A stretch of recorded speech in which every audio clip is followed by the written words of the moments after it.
Sister, ఇక్కడ ఉషా అనే patient join అయ్యారని ఫోన్ వచ్చింది. ఐసీలో ఉన్నారు.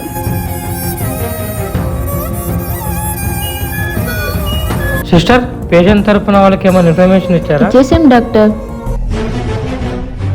హే, ఎవరు మీరు? లోపలికి రాకూడదని తెలీదా? ఇది పేషెంట్స్ ఉండే వార్డు. మీరు బయటికి వెళ్ళండి. మా తమ్ముడు సిస్టర్. హో అవునా, సారీ. మా అక్కకి ఏమైంది డాక్టర్? ఆమెకు బైక్ యాక్సిడెంట్ అయింది. తలకు బలంగా దెబ్బ తగిలింది. 2 months రెస్ట్ తీసుకోవాలి. ఆమెను జాగ్రత్తగా చూసుకోండి.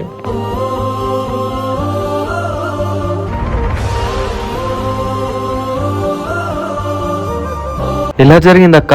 గుడికి వెళ్ళి వస్తుంటే ఎవడో తాగొచ్చినోడు బైక్ తోని గుద్దాడురా.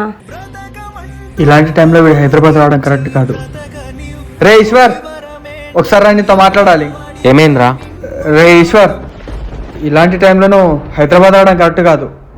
అక్క దగ్గర నువ్వు ఉండు, నేను హైదరాబాద్ వెళ్తా. రే, ఎలా వెళ్తావు రా? నీకు అక్కడ ఏం తెలియదు కదా.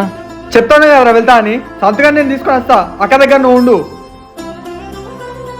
ఇదిగో డబ్బులు తీసుకో, ఖర్చులో దగ్గర పెట్టుకో. అక్కని జాగ్రత్త చూసుకో. ఎట్టి పరిస్థితుల్లో మన ముగ్గురం ఫ్రెండ్స్ హైదరాబాద్ వెళ్ళకూడదు. మనం ఇక్కడే పుట్టే ఇక్కడే చేద్దాం, అంతేగాని హైదరాబాద్ పోకూడదు. ప్రామిస్ చేయి.